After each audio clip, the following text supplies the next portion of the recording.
We all have an inner authority, an inner voice that we allow to guide us and take us places, do things, make decisions. And depending on how we are trained or programmed to let that inner authority, that inner voice guide us, depends on our experiences out here in the world. I'm Tanya Rainbow Horse, and today we're going to talk about that inner voice that directs you to make decisions and to claim things as important to you and making decisions.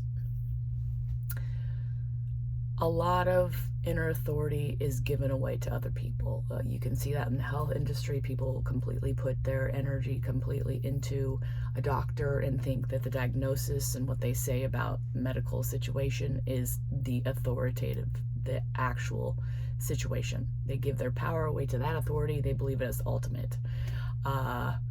What are other situations? Like somebody who is a worker person and wants to do something else. Maybe they want to start their own business or they want to be doing something else, but they feel like they have to be in that job because they were trained to be a worker, and they think that their employer is their higher authority, that they have to be paid to do what they're doing. What's another way authority shows up? When somebody gives their opinion to us about maybe what we should be doing or what they think is right, we have that inner authority to decide if what we think they're saying is correct in alignment with our inner authority, our decision making, or if it's not. Now, when I started connecting with inner authority, I didn't even realize how much of my inner authority I was giving away because to like situations of like, say, a sales position, for example, like salespeople. I would get creative. You know, we all have to deal with the pushy salesperson once in a while out in the world, like door-to-door things or calling you on the phone. And so we can allow that salesperson to pressure us into buying or making a commitment with them to whatever product they're doing to get away from it. Or we can witness that we're allowing our authority to be given away to them because they're pushing us and pressuring us and we want to get away from that. And so then we just give in. In that situation, we learn how to take that authority back. Let's see. I'll give you an example of a salesperson experience where I took my authority back. One of my favorite things with salespeople, because old school pressured sales drives me nuts. And so I would mess with them. So we'd get a bug guy coming door to door at our house. They're like, oh, you want us to do your bug thing? They start telling you about it. And, you know, I'm just not really interested. I'm not biting into their story, and I'm just listening to them. And then they're like, well, when would you like to schedule? I got free time here. And I'm like, when did I say I was interested? You know, they're taking me along for a ride, and I can either allow it or I can take the reins and steer it in a different direction. So when somebody's trying to push me into getting on their schedule to, you know, start paying them to debug the outside of my house, I'm going to say, first off, I use being a witch. I say, no, you know, I'm really good. I'm a witch, and I sprinkle the property with salt, and no bugs be coming in my house. You know, I set the energy and the intention, and I just don't have that problem. And they're like, oh yeah, that's cool. You know, I start asking questions. Oh, I like crystals, or this is cool. And then they bring the conversation back down into a way where they can tell me something about their services, and then they ask, so when can I get you on the schedule? Now their authority is being really pushy.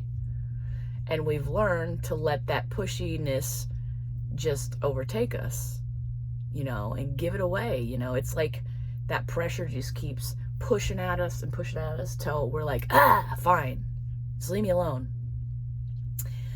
But then I just say, no, thank you.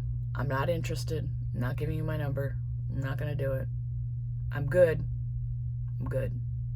That's me saying no. That's me taking my inner authority back. What's another way? Well, I mean, sales is a lot of it. The doctors. Politics.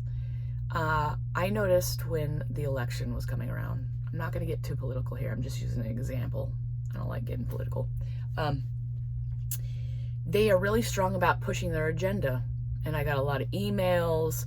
Oh, we need to know which way you're going to vote, or which way are you going to, or this person is really getting crazy. We need your support. And I'm just like, this is just a bunch of Hollywood drama that I don't really want to be a part of. So I just kept deleting the stuff. And a lot of people have grown up being in politics and in the media. And so when they hear that stuff, they just give their authority and energy away to it because they feel like that's what they're supposed to do and that's what they've been trained to do, and it's the most real thing ever. But when we step back from, media and politics and like kind of start building our own little world and whatnot, we take that energy back and we build authority in what we believe is strong and true, and we can put it back into ourselves and invest in ourselves. Basically, it's you navigating your world, your life internally without letting everything outside of you take control. And there's a lot of stimulation out here trying to take control of our authorities, our power. And, I've been in places where it's just downright frustrating and annoying to deal with it. But the more that we learn how to dismantle the energy on it and take the power out of it and bring it back to us, the more we learn how to take that authority and bring it back into us. And so next time it comes around, you're like, I don't care what you're doing. I don't care what you're selling. I'm not going to do it. No, I just don't care. I don't care what you're doing. I'll sit here. I'll listen. But I'm not giving anything away. I'm not even going to get mad about what you're doing anymore because I just don't care and it's not important to me. That's powerful. That's you detaching from it, and when you don't get annoyed or invested in it, you don't give it away. Because when you're annoyed and you just want the person to go away, you give that authority away to get it gone. But if you disinvest in it, that energy dissipates. It's like with anything. Anything, negative that you don't want to invest your energy and power in. You just go neutral about it.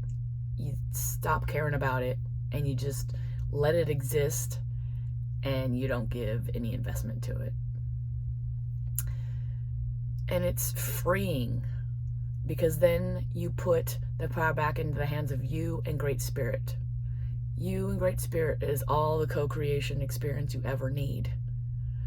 Anything out here is just some kind of noise to throw you off. Or maybe it is something you want, but you can still claim it while deciding consciously that it's for you, not being sucked in because you feel like you have to.